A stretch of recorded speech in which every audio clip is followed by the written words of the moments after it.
तो हेलो दोस्तों, स्वागत है आपका हमारे चैनल रेलवे टेक्नीशियन WCR में। तो आज हम बताने वाले हैं हमारी जर्नी, कैसे एक क्रिकेट मैच ने बदल दी ज़िंदगी। तो सबसे पहले हमारा नाम है संदीप सिंह राजपूत।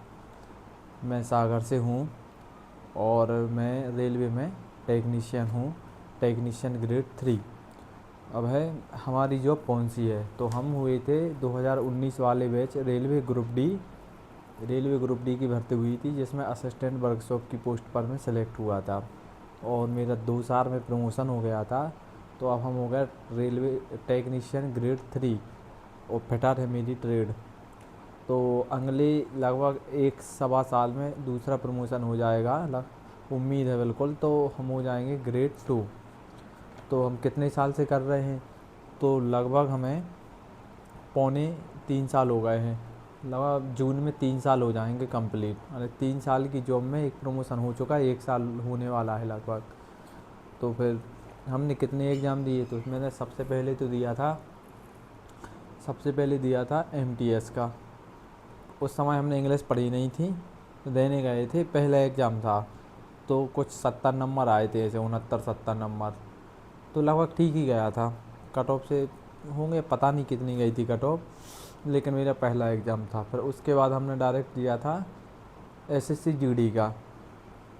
तो GD का एग्ज़ाम दिया था, तो SSC GD में मेरी ऑल इंडिया रैंक 117 आई थी। 90 नंबर थे हमारे। जो 100 नंबर वाला पेपर होता था वो लास्ट टाइम हमारे टाइम ही हुआ था। उसके बाद हमारा MP पुलिस का भी सिलेक्शन हो गया था, बिल्कुल साथ साथ में। तो उस समय फिजिकल के नंबर नहीं होते थे जब हुआ था मेरा। तो MP पुलिस का हो गया था, तो मैंने MP पुलिस की जॉब की थी 6 महीने। तो मैं ट्रेनिंग गया था रीवा, और 2 महीने की ट्रेनिंग की थी। उसके बाद एक ग्रुप डी का ज्वाइनिंग लेटर आ गया था, तो मैंने वो वाली पुलिस की जॉब छोड़ के और एक ग्रुप डी की असिस्टेंट वर्कशॉप, जो रेलवे ग्रुप डी की बेस्ट पोस्ट है, उस पर मेरा उसको ज्वाइन कर लिया था मैंने। और फैमिली में कुछ नहीं, पापा किसानी करते हैं और मम्मी तो खैर आंगनबाड़ी में है, पापा किसानी करते हैं। तो हम भी किसानी साथ साथ में आने की पूरी हेल्प करवाई है, किसानी में आने करी की है। और सीधी सी बात है, अगर जो अब ना लगती तो 10-12 हज़ार रुपये वाली कहीं इंदौर कहीं भी काम कर रहे होते, 15,000 20,000, इससे ज़्यादा नहीं मिल पाते आने। वो तो प्राइवेट में ही करना पड़ता, अगर कहीं और भी लगते फिर भी प्राइवेट में ही करना पड़ता।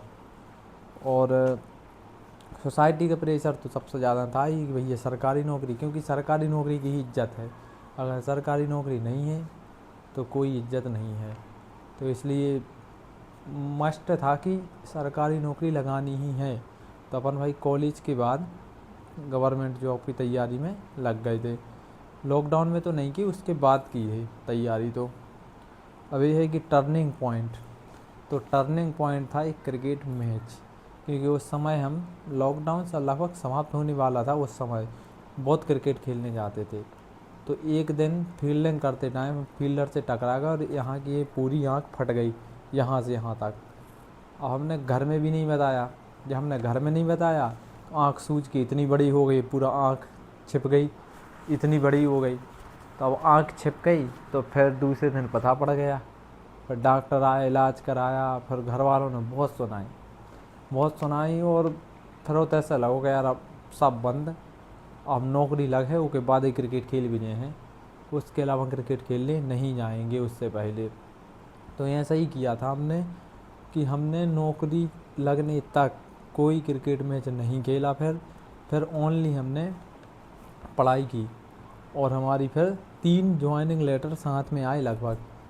और चौथा, अगर हम फिजिकल देते अगर, तो फिजिकल नहीं, मेडिकल नहीं दिया था हमने उस टाइम। जो SI की भर्ती आती है ना, CAPF वाली, उसमें हमारे नंबर जो फाइनल कट ऑफ थी वो 270 थी कुछ हमारी कैटेगरी की। उस समय 270 कुछ, हमारे 275-76 नंबर बन रहे थे। तो हमें CRPF ऐसा ही पक्का मिल जाती, मतलब हमने फिर नहीं दिया, क्योंकि हम ज्वाइन करते ही नहीं, एक सीट चली जाती फ्री में। तो इस चक्कर में हमने नहीं दी थी वो वाली, यानी मेडिकल नहीं दिया था। सक्सेस मूवमेंट क्या, एक के बाद एक आते गए तो फिर खुशी तो मिलती है, लेकिन दिमाग में वही रहता था कि वो फीलिंग कैसी रहती है कि सरकारी नौकरी लगने के बाद कैसो लगा था। देसी भाषा में कहें तो सरकारी नौकरी लगने के बाद कैसो लगा था। तो भाई लगो तो फिर तो बहुत खुशी भाई। मेडिकल ले भी गए, पहले हम नरसिंहपुर पुलिस में थे, तो वहाँ पे भाई 29 लोगों में से 17 पास हुए, 12 फेल हो गए। तो भाई उस जैसे ही नाम देखा, सॉरी, पास वाले में भाई फिर बहुत खुशी हुई। और ज्वाइनिंग लेटर हम शाम के 6 बजे लेने गए थे, लेकिन ज्वाइनिंग लेटर तुरंत लेने गए थे कि जैसे ही फ़ोन आया कि ज्वाइनिंग लेटर ले जाओ, तुरंत ज्वाइनिंग लेटर लेके आए। फिर तो वहाँ पे दूल्हा देव जी का मंदिर है, वहाँ पे दर्शन करने गए, प्रसाद चढ़ाया, फिर उसके बाद घर आए और फिर ज्वाइन कर ली थी। तो 6 महीने की थी हमने वो जो। और उसके अलावा यही है कि और तैयारी वगैरह कहाँ से की, एक ये भी है पॉइंट। तो भाई हम असली बताएं तो तैयारी हमने किसी कोचिंग संस्थान से नहीं की है, तैयारी हमने सेल्फ की है। और पहले हम ऐसे ही नॉर्मल बुक से लगा लिया मैंने मैथ वगैरह, फिर जिसमें 10th जैसे सॉल्यूशन थे, 10th जैसे अपन बड़े बड़े सॉल्यूशंस। लेकिन फिर उसके बाद हमने यूट्यूब पे वीडियो पढ़ी थी, वीडियो से पढ़ा था। पहले हमने आदित्य सर से पढ़ा था, तो उन्होंने नया नज़रिया दिया था मैथ को सॉल्व करने का कि ऐसे भी हो सकते हैं शॉर्ट ट्रैक से। फिर उसके बाद तो अपने भूतेश सर हैं, भूतेश सर के अलावा हमने वो गगन प्रताप सर से भी पढ़ी है। फिर पिनेकल की बुक लगाई, तो पिनेकल की बुक लगाई। और उसके अलावा जैसे ग्रुप डी है तो ग्रुप डी में साइंस की बुक पढ़ी। खुद से की हमने तैयारी में से यूट्यूब से पढ़ा है, और खुद से जीके वगैरह सब खुद से पढ़ी है। यूट्यूब पे फिर भी वीडियो देखी है, लेकिन मटेरियल लगभग हमने सब इकट्ठा करके खुद से ही नोट्स बनाए थे, खुद से ही ट्रैक। और भाई तैयारी करो तो ट्रैक पक्का बनाओ, बिना ट्रैक के आप भूल जाओगे, तो ट्रैक बनाकर ही पढ़ें, सबसे बड़ी बात। उसके अलावा 10th मेन है सबसे बड़ी बात कि अगर तुम्हें तैयारी करनी है तो 10th और 10th 11 12th और 9th भी ये बहुत अच्छे से पढ़ने पड़ेंगे, क्योंकि यही सब आता है एग्ज़ाम में। अपन वहाँ पे शॉर्ट ट्रैक्स बना लेते, यहाँ पे लॉन्ग विधि से करते, लेकिन अगर लॉन्ग विधि नहीं बनती तो शॉर्ट ट्रैक्स भी नहीं सीख पाओगे। इसलिए 10th 12th 9th 11th ये बहुत अच्छे से पढ़ने पड़ेंगे, क्योंकि साइंस 11 12th की आती है अगर कहा जाए तो, सीधी बात है। और मैथ आती है 10th 12th लेवल की, इससे ज़्यादा आती नहीं है। तो 10th और 12th में मेरे अच्छे थे, लगभग कितने 89% और 88% ऐसे थे। तो वहाँ पे भी अच्छे थे स्कूलिंग। लेकिन मेरी आने घर वालों ने चाहे कितनी भी गरीबी में रहे, आने घर वालों का सीधा उद्देश्य था पिताजी का कि कितनी भी गरीबी में रह लेंगे लेकिन बच्चों को पढ़ाएंगे ज़रूर। तो हमने शिशु मंदिर में ही पढ़ी है, 10th तक शिशु मंदिर में पढ़ा है, फिर 11 12th गवर्नमेंट में, क्योंकि वहाँ पर गवर्नमेंट के ज़्यादा अच्छे टीचर थे गवर्नमेंट स्कूल के। और उनकी जैसी कि उन्होंने फिजिक्स पढ़ाई, तो आज भी उन्हीं की कोई भी एग्जाम में फिजिक्स आए तो फिजिक्स पूरी बन जाती हम पे, भली और कोई ना कुछ सब्जेक्ट बनने, लेकिन फिजिक्स बन जाती, क्योंकि इतने अच्छे टीचर थे गवर्नमेंट में कि भाई बहुत ही अच्छे।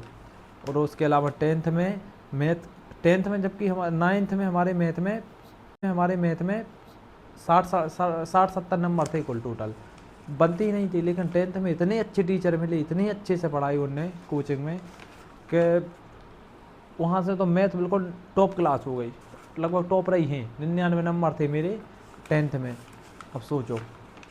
इसके अलावा